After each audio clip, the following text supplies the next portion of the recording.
Wonderful. And I know that you do a lot of international travel, so for commissions and for other projects. And so for those times when you have to work from other places that's not your studio in London, are there certain things you do to cultivate a space where you can best work?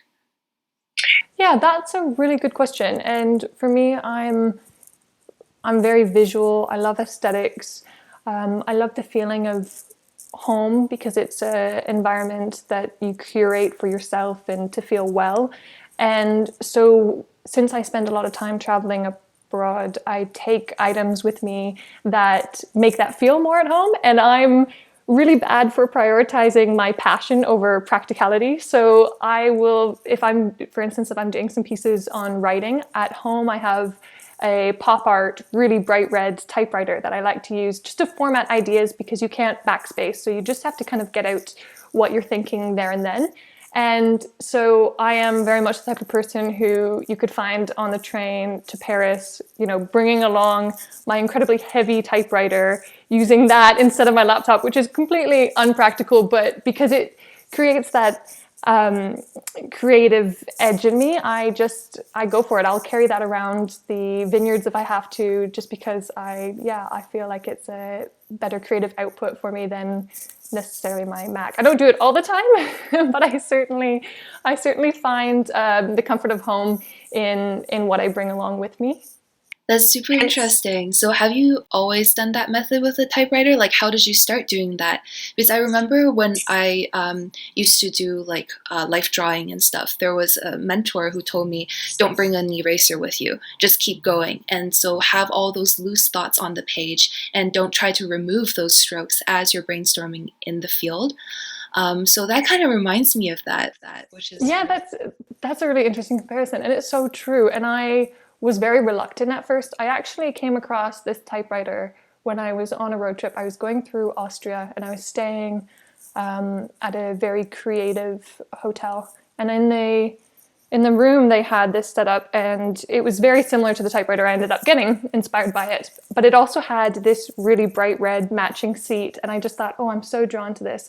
So I started doing some thoughts on it. I'm always kind of brainstorming ideas or noting how light impacts something that I might want to bring out in a piece of my work. So visually, I'm always kind of archiving what I'm seeing. And so I started laying down my thoughts on that. And it was exactly like your mentor said. Previously, I hum and haw, I backspace. I'm never quite sure. I don't want to lay a mark down unless I know it's perfect. And that's part of working in realism, is that perfectionist quality that sometimes you really need to shake up in order to better yourself. So I was using this, and I kept a little piece of the paper with me, and I thought, oh yeah, that actually works better when I'm just brainstorming these ideas. And so I hunted for one on eBay, and that's why I've got mine. And it comes in a carrier case, so it's not like I'm actually like carrying it like this.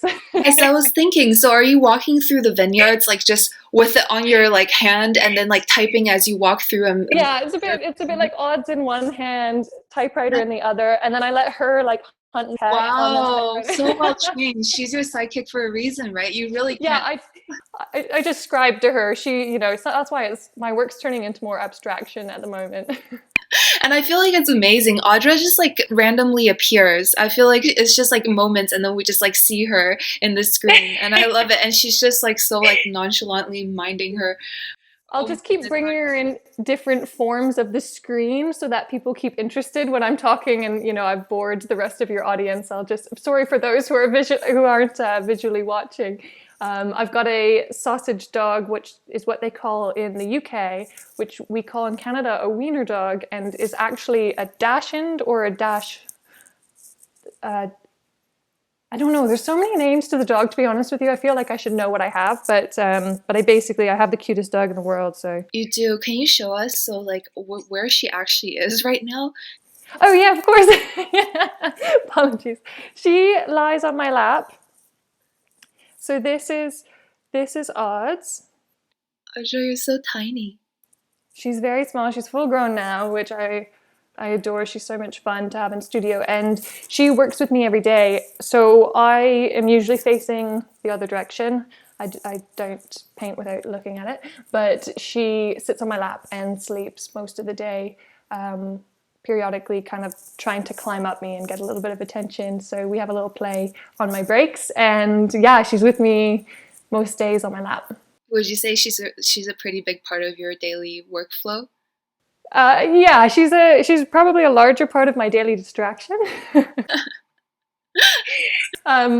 But yeah, she makes the days go by really quickly. She's a real treat to have. So she's a year now, and yeah, it's been a part of everything creatively I've done for the last year. She's been, the critic I've. Yeah, it seems like you've had her for longer. Like I feel like she's just been part of you for a long time. Yeah, yeah. I feel like I've had her forever. No, I'm just kidding. I feel like I couldn't be without her now. It's so when you're working day in day out with 3 pounds on your lap, that definitely is missing when she's not there. So Yes. yeah, Was I'm it a glad I got hard to bring her. flight? Like such a long flight when she was coming back to Canada this time? So this is her second visit to Canada, and fortunately, dogs under 10 kilos can ride with you in the cabin. So she's got a little carrying case that is so nonchalant that people don't even realize that I've got her on the plane.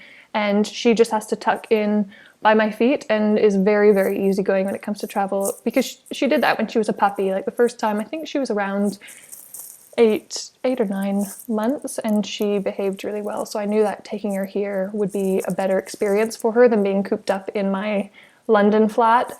Yeah, whereas here you can't see unfortunately, but I'm on a farm with 100 acres, so she can roam and explore without being bothered by any other dogs in the park. That's amazing. I'm glad that Audra's getting some of her self-care every day. Yes, she is. Yeah, better than I am. A lot more exercise. Thanks so much for tuning in. We would love to hear your thoughts or questions. Please let us know in the comments and review section, and we'll try to cover it in the next sessions. If you enjoyed this content, please share and subscribe for more episodes. For latest updates, follow us on Facebook and Instagram at Art Focus Exchanges.